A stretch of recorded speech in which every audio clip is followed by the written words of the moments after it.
예배로 나오신 성도님들을 주님의 이름으로 환영합니다. 하나님께 예배하는 사람은 영과 진리로 예배해야 합니다. 아멘.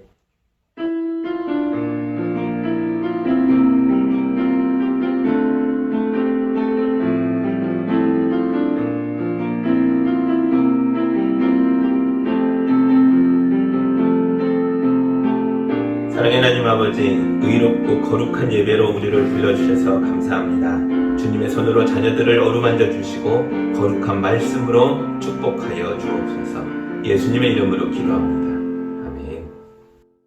우리 한 주간의 삶을 되돌아보며 아버지 앞에 서기에 부끄러운 것들이 시간 있다면 다 고백하고 용서받는 기도를 함께 드리겠습니다.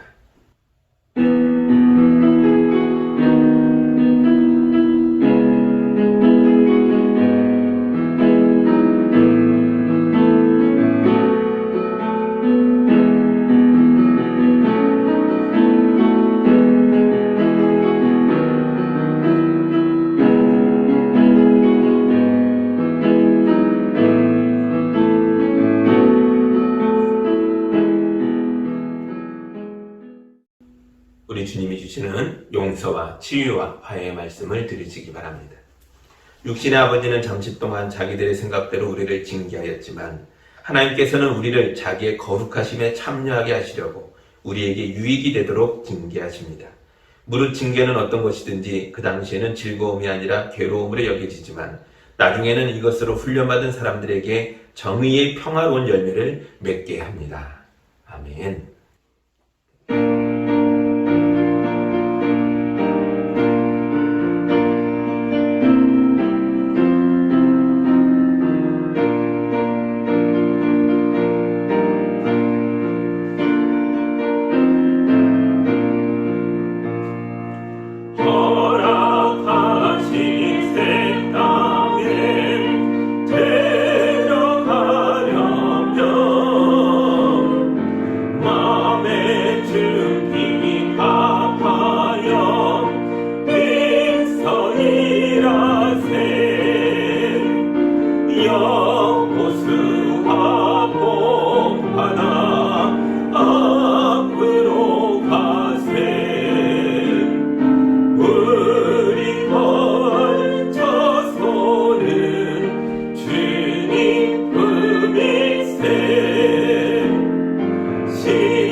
오늘 우리에게 주시는 하나님의 말씀은 마태복음 18장 21절에서 35절의 말씀입니다.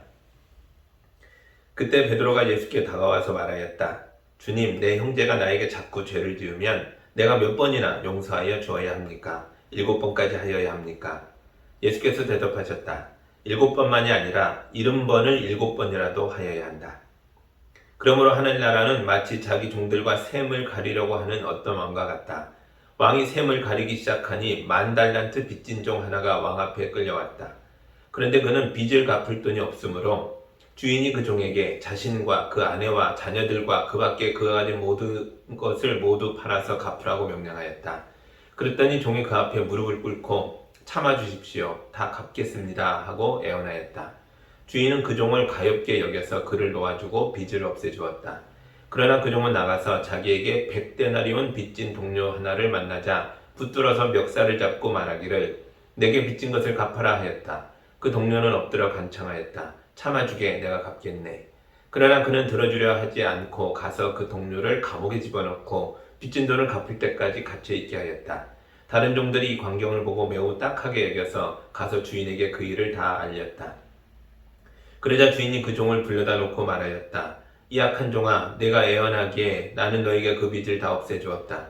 내가 너를 불쌍히 여긴 것처럼 너도 내 동료를 불쌍히 여겼어야 할 것이 아니냐. 주인이 노하여 그를 형무소 관리에게 넘겨주고 빚진 것을 다 갚을 때까지 가두어 두게 하였다. 너희가 각각 진심으로 자기 형제 자매를 용서해 주지 않으면 나의 하늘 아버지께서도 너희에게 그와 같이 하실 것이다. 아멘. 기도합니다. 우리 예수님이 제자들에게 용서에 대해서 가르치는 말씀을 읽었습니다. 이 말씀을 깊이 생각하고 우리 안에 누군가를 용서할 수 있는 힘과 용기가 생길 수 있도록 인도하여 주옵소서. 예수님의 이름으로 기도합니다. 아멘.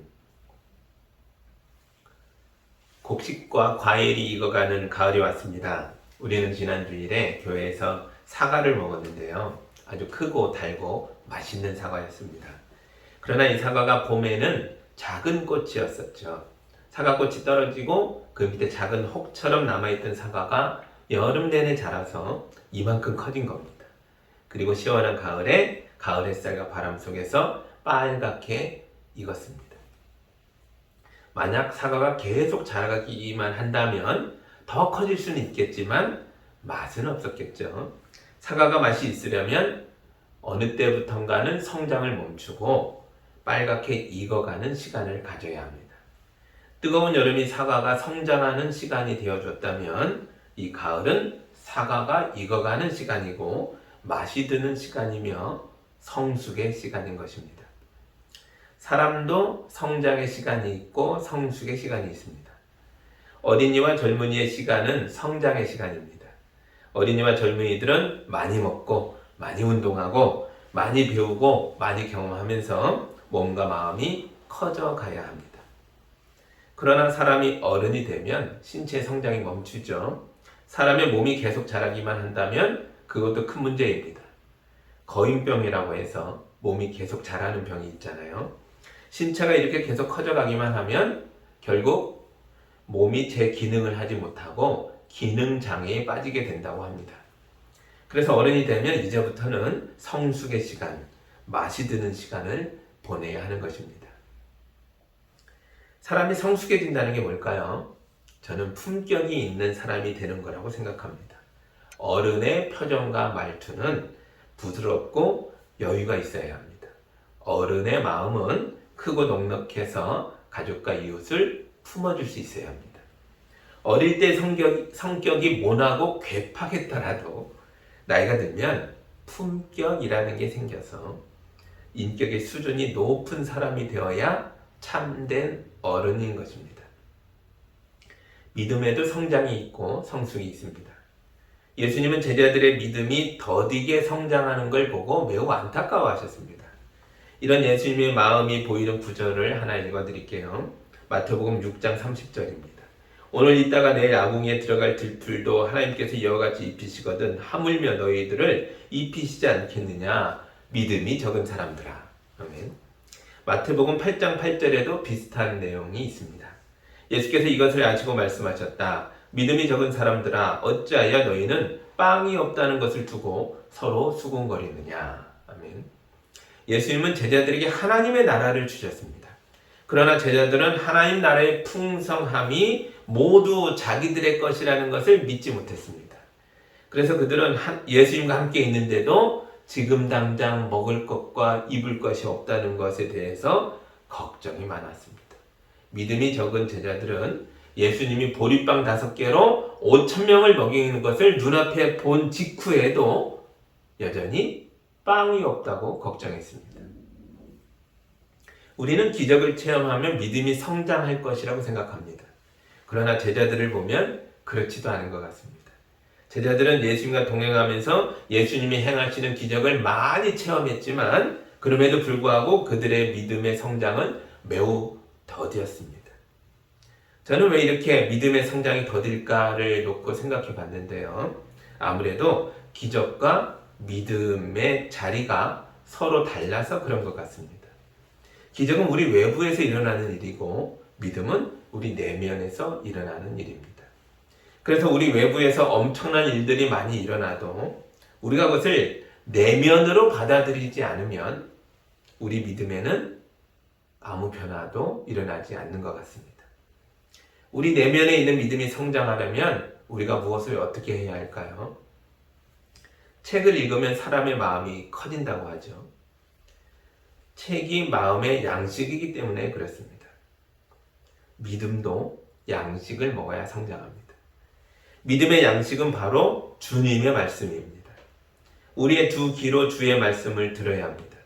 주님의 말씀은 우리의 귀를 통해 우리 내면 깊숙이 들어와서 우리의 믿음을 자라게 합니다. 여러분도 오늘 우리에게 주시는 이 말씀을 먹고 내면의 믿음이 쑥쑥 자라서 신앙의 경지가 높아지게 되기를 주님의 이름으로 축복합니다. 아멘. 예수님이 3년을 제자들과 동거동락하면서 그들에게 말씀을 전해주셨으니까 제자들의 믿음이 주의 말씀을 먹고 쑥쑥 자랐습니다. 그래서 베드로의 인격의 수준이 아주 높아져서 오늘 말씀처럼 예수님께 이런 질문도 하게 됐습니다. 18장 21절입니다. 그때 베드로가 예수께 다가와서 말하였다. 주님, 내 형제가 나에게 자꾸 죄를 지으면 내가 몇 번이나 용서하여 주어야 합니까? 7번까지 하여야 합니까? 유대 랍비들은 죄인을 3번까지 용서해주고 4번째부터는 절대로 용서하지 마라 라고 가르쳤습니다. 베드로도 랍비의 가르침을 잘 알고 있었습니다. 이런 베드로가 3년간 예수님을 따라다니며 주의 말씀으로 교육받았습니다. 그랬더니 그의 인격의 수준이 아주 높아졌어요. 베드로는 지금 자기 정도의 수준이라면 자기 생각에 형제의 죄를 7번까지는 용서할 수 있을 것 같았습니다. 그러나 예수님의 대답을 듣고 베드로가 깜짝 놀랍니다. 왜냐하면 인격의 수준이 남다르게 성장한 베드로조차 도저히 따를 수 없을 것만 같은 수준으로 죄인을 용서하라고 우리 예수님이 말씀하셨기 때문입니다. 20절입니다. 예수께서 대답하셨다. 7번만이 아니라 70번을 7번이라도 하여야 한다. 아멘. 70번씩 7번이라면 490번입니다. 나는 기껏해야 7번을 용서할 수 있는데 예수님은 490번까지 용서하라고 하시니 제가 베드로라면 진짜 놀랐을 겁니다. 그리고 예수님의 인격의 수준에 크게 감탄했겠죠. 그러나 감탄의 시간이 지나가고 나면 곧바로 예수님의 용서에 대해서 의심이 들었을 겁니다. 왜냐하면 490번을 용서한다는 건 아예 죄를 묻지 않는 것이나 마찬가지이기 때문에 그렇습니다. 이렇게 죄인을 무조건 용서해 준다면 과연 그 죄인이 진정한 회개를 할 수나 있을까요? 죄인이 진정한 회개를 하지 않는데 내가 이런 죄인을 용서해 주는 게 무슨 소용이 있을까요? 그를 용서하려고 애쓴 나만 바보가 되는 건 아닐까요? 예수님의 말씀처럼 사람들이 서로의 죄를 무조건 용서해 주면 국가의 사법 체계는 무용지물이 됩니다. 죄를 묵인해주고 못 본 척하는 것과 마찬가지잖아요. 그럼 사회의 정의가 무너져 내릴 것입니다. 범죄가 아주 기승을 부리겠죠. 아무리 많은 죄를 져도 책임을 묻지 않고 용서해 주는데 죄를 그칠 이유가 없잖아요. 이처럼 가만히 생각해 보면 70번씩 7번이라도 용서해주는 예수님의 말씀은 문제가 많아 보입니다. 이 부분만 떼서 보면 그렇게 보인다는 거죠. 사실 조금 다른 맥락이 있습니다. 우리는 베드로가 왜 갑자기 용서에 대해서 예수님께 물어보고 있는지에 대해서 생각해 봐야 합니다. 사실 이 질문은 갑자기 나온 질문이 아니라 앞에서 예수님이 하신 어떤 말씀 때문에 그 말씀에 대한 반응으로 나온 질문입니다. 예수님은 용서의 말씀을 하시기 전에 죄인을 향해서 따끔하게 훈계와 교훈을 주라고 말씀하셨습니다. 15절에서 17절입니다. 내 형제가 너에게 죄를 짓거든 가서 단둘이 있는 자리에서 그에게 충고하여라. 그가 너의 말을 들으면 너는 그 형제를 얻은 것이다. 그러나 듣지 않거든 한두 사람을 더 데리고 가거라. 그가 하는 모든 말을 두세 증인의 입을 빌어서 확정 지으려는 것이다. 그러나 그 형제가 그들의 말도 듣지 않거든 교회에 말하여라. 교회의 말조차 듣지 않거든 그는 이방 사람이나 세리와 같이 여겨라. 예수님은 어떤 형제가 너에게 죄를 짓거든 먼저 단둘이 있는 자리에서 충고해주고 그래도 듣지 않거든 한두 사람 더 데려가서 조목조목 죄를 따져 물으면서 강력하게 경고하고 그래도 듣지 않거든 교회의 말에서 모든 교인들 앞에서 회개를 촉구하고 교회의 말조차 듣지 않거든 그를 교회 밖으로 내보내라고 말씀하셨습니다. 죄를 용납하라고 말씀하신 적이 없다고요. 여기서 형제란 가족을 말하는 게 아닙니다. 예수님을 믿는 사람들, 교회 안에 들어와 있는 신앙의 동료들을 말하는 것입니다.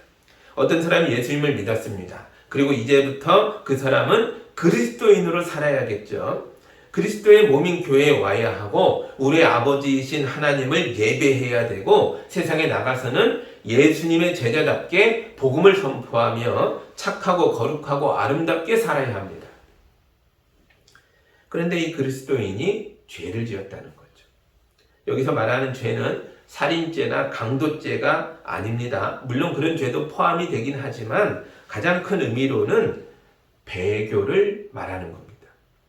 그리스도인 중에 하나가 믿음을 배신하고 교회를 떠나고 말씀을 거역하는 삶을 살면서 하나님 아버지의 마음을 아프게 하는 죄를 저지르는 것에 대해서 말씀하고 있는 것입니다. 여기서 예수님은 믿음을 배신한 형제에게 가서 그를 도와주라고 하시는데 돕는 방법이 이거라는 거죠. 조용히 가서 충고하고 그래도 듣지 않으면 다른 형제와 함께 가서 강력하게 야단치며 경고하고 그래도 듣지 않으면 교회 공동체에서 회개를 촉구하고 그래도 듣지 않으면 내보내라는 거예요. 믿음이 조금이라도 남아있는 사람이라면 예수의 몸인 교회에서 떨어져 나가는 것을 두려워할 것입니다. 그런데 교회에서 쫓겨나갈 상황인데도 끝까지 회개하지 않는 사람이라면 이 사람은 사실 더 이상 그리스도인이 아닐 것입니다. 예수의 몸에서 분리되는데도 두려워하지 않는다고요? 그리스도인이 아닌 거죠. 그래서 교회가 이런 사람을 내보냈다기보다는 사실은 자기들이 자기 발로 교회 밖으로 나간 것이나 마찬가지입니다. 이게 사실 무서운 말씀이죠. 베드로가 이런 말씀을 듣다가 마음속에 질문이 생긴 겁니다. 그러면 그 형제가 잘못했습니다 라고 해서 용서해 줬는데 가서 또 죄를 짓는 거예요. 또 방탕하고 음행하고 말씀을 거역하고 그리고는 지적을 하면 또 와서 잘못했습니다 라고 한다는 거예요. 이런 같은 죄를 반복한다면 그때는 우리가 이 사람을 언제까지 어디까지 용서하고 받아줘야 하는 걸까? 이 질문입니다. 그리고 베드로는 스스로 대답을 한 거죠. 저 같으면 7번까지는 하겠습니다 라고 대답한 거예요. 그런데 예수님은 형제가 회개했다고 잘못했다고 말하면 70번씩 7번이라도 끝까지 그가 회개했다고 말하는 걸 믿어주라는 겁니다. 왜냐하면 그 형제를 교회 밖으로 내보내면 그래서 그가 구원에서 제외된다면 그의 영혼은 영원히 죽음에 처하게 되기 때문입니다. 여러분 아무리 화가 나도 여러분의 입으로 사랑하는 형제를 향해서 너는 우리 교회에 오면 안 돼. 너 같은 인간은 지옥에 가야 돼. 이런 말 하지 마십시오. 이런 말 할 리가 없지만 아무리 화가 나도 절대로 하면 안 되는 말입니다. 우리에게는 그런 말을 할 권리가 없습니다. 이런 말은 그가 회개하지 않을 때 하나님이 하시는 말씀이고 교회가 공적으로 할 수 있는 말이지 절대로 개인이 해서는 안 되는 말입니다. 우리는 언제 어디서나 구원의 복음을 선포해야 합니다. 예수님을 믿으십시오. 죄를 회개하십시오. 교회에 와서 함께 예배합시다. 그러면 당신은 복을 받을 것입니다. 당신은 구원받을 것입니다. 우리 입에서 이런 말들이 습관처럼 나와야 합니다. 우리 교회를 다니다가 지금은 나오지 않는 아이들이 있잖아요. 가끔 길에서 이들을 만나면 이 친구들이 저보고 그래요. 목사님, 제가 다음에 교회 꼭 갈게요. 그러면 저도 그래, 약속한 거다. 꼭 와라. 이렇게 말합니다. 제가 그들에게 이런 말들을 여러 번 들었지만 저는 지금도 이 친구들이 자기 말대로 언젠가 우리 교회에 다시 돌아올 거라고 믿고 있습니다. 여러분도 믿으시기 바랍니다. 여러분의 형제가 반드시 돌아올 것입니다. 예수님이 70번씩 7번이라도 용서하라고 말씀하셨을 때 베드로의 얼굴이 꽤나 심각했나 봅니다. 그래서 예수님이 용서에 관해서 조금 더 쉽게 설명해 주시려고 예를 하나 들어주셨습니다. 그게 바로 24절에서 34절까지 나오는 빚진 종들의 이야기입니다. 어떤 왕이 자기의 재산을 종들에게 맡겼습니다. 종들은 왕의 재산을 가지고 여러 가지 사업에 투자했고 막대한 이익을 거둬 왕에게 왔습니다. 그런데 어떤 종은 왕에게 빌린 1만 달란트를 몽땅 다 탕진해 버렸습니다. 그 종은 체포됐고 포승줄에 묶인 모습으로 왕 앞에 끌려 나옵니다. 왕이 종에게 자신과 아내와 자녀들을 노예로 팔아서라도 그 빚을 갚으라고 명령했습니다. 그랬더니 그 종이 왕 앞에 무릎을 딱 꿇고 용서해 주십시오. 어떻게든지 다 갚겠습니다 라고 말하면서 애원합니다. 왕은 이 종이 너무 가엾어서 그를 풀어주고 1만 달란트의 빚도 모두 없애주었습니다. 여기서 이 1만 달란트가 어느 정도의 큰 돈인지 감이 잘 안 오실 수 있어요. 우선 1달란트가 얼마인지를 생각해 보겠습니다. 이 시대에 노동자가 일한 하루의 품삯이 1데나리온입니다. 이건 잘 알고 계시죠? 데나리온 한 개가 하루 품삯입니다. 그런데 1달란트는요 6,000데나리온입니다. 그러니까 1달란트는 노동자가 6,000일을 노동해서 벌은 돈을 다 모은 것과 같은 가치라는 거죠. 6,000일은요 대략 연으로 한 사람의 2년에 가깝습니다. 20년이죠. 20년에 가깝습니다. 그러니까 노동자 한 사람이 20년 동안 일해서 한 푼도 안 쓰고 다 모아야 만드는 돈이 1달란트라고요. 그럼 여러분이 10,000달란트를 벌려면 몇 년을 일해야 하겠습니까? 20만 년입니다. 이 종은 왕에게 20만 년어치를 용서받은 겁니다. 그러나 10,000달란트를 용서받은 이 종이 왕궁 밖에서 자기에게 100데나리온을 빚진 동료 하나를 만나자 그를 붙들어 멱살을 잡고 끌고 가서 감옥에 집어넣습니다. 그리고 이 빚을 다 갚을 때까지 거기 있게 합니다. 100데나리온은 100일치 노동의 가치를 갖고 있죠. 20만 년을 용서받은 사람이 100일짜리를 용서하지 못하고 그 형제를 감옥에 가둔 겁니다. 다른 종들이 이 장면을 보고 왕에게 다 일러 바쳤습니다. 그러자 왕이 그 종을 다시 불러다가 이 악한 놈아, 내가 너를 불쌍히 여긴 것처럼 너도 내 형제를 불쌍히 여겼어야 하지 않느냐? 이렇게 말씀하셨습니다. 그리고 그 빚을 다 갚을 때까지 너도 감옥에 가라. 감옥에 가뒀습니다. 이제 이 종은 감옥에 얼마나 있어야 한다고요? 도로 20만 년입니다. 이건 영원히 감옥에서 못 나온다는 뜻입니다. 우리 수준에서 최대로 용서해봐야 베드로처럼 7번 용서하는 게 한계일 겁니다. 아니 베드로 정도나 되니까 7번이지 저 같으면 3번도 못할 것 같습니다. 음식도 억지로 먹어야 3번 먹겠죠. 용서도 억지로 하려고 하면 3번 하기가 어렵습니다. 우리를 덮고 있는 이 성도라는 껍질을 벗겨보면 그 속에 들어있는 진짜 나는 여전히 악한 사람입니다. 예수님은 우리 같은 사람들이 정말로 70번씩 7번이라도 형제를 용서할 수 있을 거라고 믿어주시는 걸까요? 아니면 다른 이유가 있는 걸까요? 제가 생각하기에는 다른 이유가 있는 것 같아요. 예수님은 용서가 바로 죄인이 하나님의 나라로 가는 유일한 통로이기 때문에 용서를 하라고 말씀하고 있습니다. 35절입니다. 너희가 각각 진심으로 자기 형제자매를 용서해 주지 않으면 나의 하늘 아버지께서도 너희에게 그와 같이 하실 것이다. 예수님은 우리의 인격이 아직 덜 자랐어도 마치 완전히 성숙한 사람인 것처럼 자비롭고 은혜로운 사람이 되는 방법이 하나 더 있다고 가르쳐주고 계십니다. 그것은 바로 내가 10,000달란트를 용서받은 사람이라는 걸 기억하는 것입니다. 우리가 죄인이었을 때에는 하나님과 아무 상관이 없는 사람들이었잖아요. 그냥 이대로 지옥으로 직행해야 하는 사람들이었습니다. 이 지옥은 20만 년짜리 영원한 감옥입니다. 그런데 예수님이 십자가의 피로 우리의 더러운 죄를 다 씻겨주시고 우리가 하나님 나라로 들어갈 수 있도록 하나님 앞에 설 수 있도록 만들어 주셨습니다. 우린 여전히 죄인인데 예수님이 자기 피로 우리를 덮어서 하나님 앞에 설 수 있도록 인도하신 것입니다.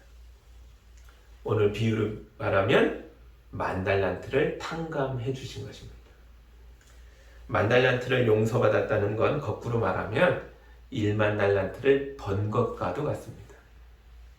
예수님의 표현을 빌리면 우리가 하나님 나라를 소유하게 된 거라는 뜻입니다. 여러분에게 100억이 생겼다고 생각해 보세요. 상상만 해도 기분이 좋으시죠? 그때 어떤 형제가 와서 100만 원을 빌려달라고 하면 어떻게 하시겠어요?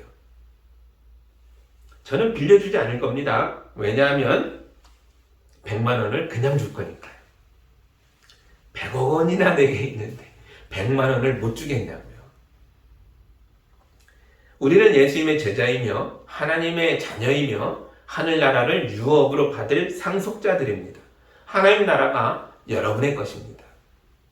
그러니까 왕의 자녀들답게 마음을 넉넉하게 하시고 배포를 크게 하시고 사랑과 인정이 넘치는 사람들이 되시기 바랍니다. 형제가 와서 용서를 구하면 그를 뜨겁게 안아주십시오. 예수의 이름으로 그를 축복해 주십시오.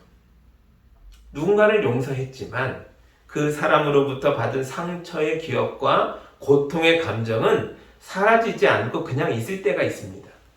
사실 기억과 감정은 정말 오래갑니다.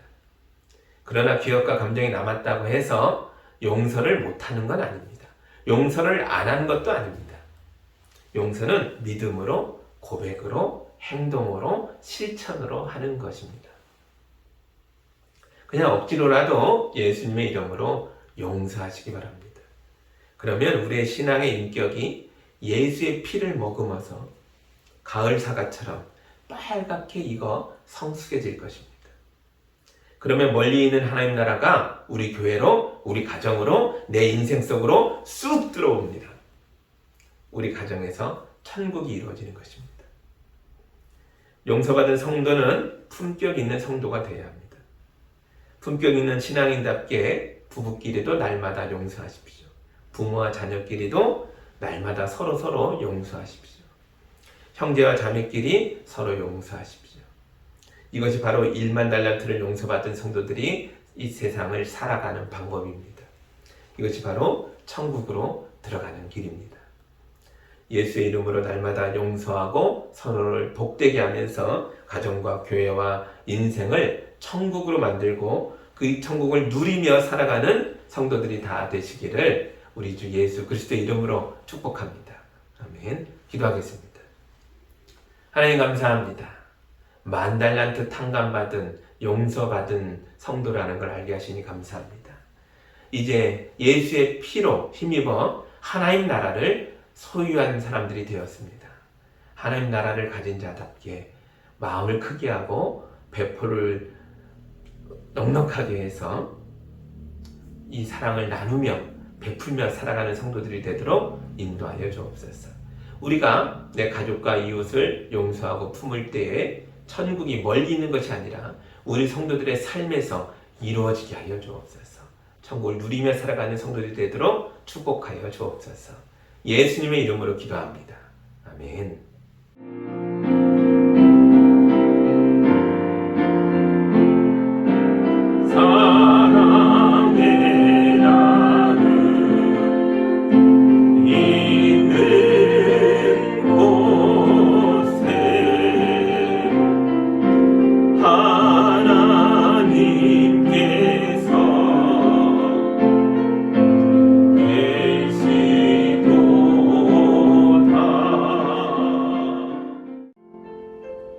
사랑의 하나님 아버지, 우리 성도들을 축복하시고 이 땅에서 수고하고 애쓰는 모든 것들이 은혜의 열매가 되도록 인도하여 주셔서 감사합니다. 성도들이 거룩한 예물을 올려드렸습니다. 이 귀한 예물을 통해 영광 받아 주옵시고 주님의 교회가 든든히 세워지게 하시고 이 땅을 살아가는 어렵고 힘든 사람들을 위로하며 일으켜 세우고 도와주는 일에 거룩하게 쓰이게 하여 주옵소서. 우리 성도들 연약해지지 않도록 주님이 붙들어 주시고 건강을 잃은 자들을 회복시켜 주시고 마음이 무너진 자들을 은혜로 일으켜 세워 주시며 하는 일마다 복되게 열매 맺도록 축복하여 주옵소서. 예수님의 이름으로 기도하옵나이다.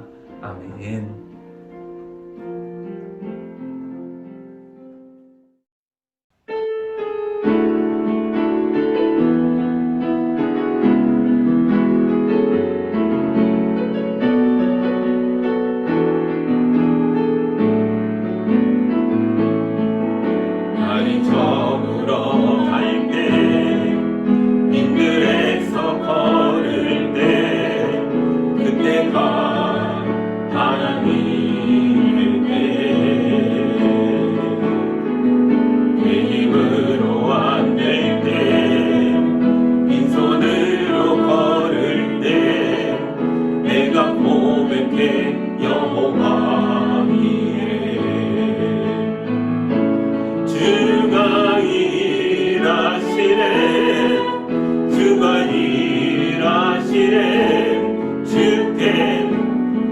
아끼지 않는 자에게 주가 일하시네 신뢰하며 걷는 자에게 우리 모인 이곳에 주님 함께 계시네 누리네 아버지 은혜 적은 떡과 물고기 내 모든 걸 드릴 때 모두 고백해 여호와 이래 주가 일하시네 주가 일하시네 주께 아끼지 않는 자에게 주가 일하시네 주가 일하시네 신뢰하며 걷는 자에게 주가 일하시네 주가 일하시네 주께 아끼지 않는 자에게 주가 일하시네 주가 일하시네 신뢰하며 걷는 자에게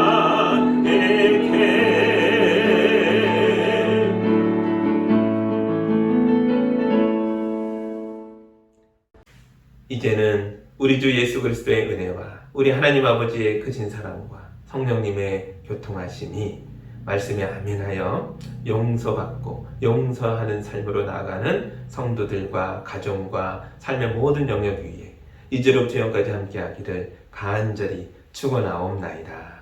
아멘.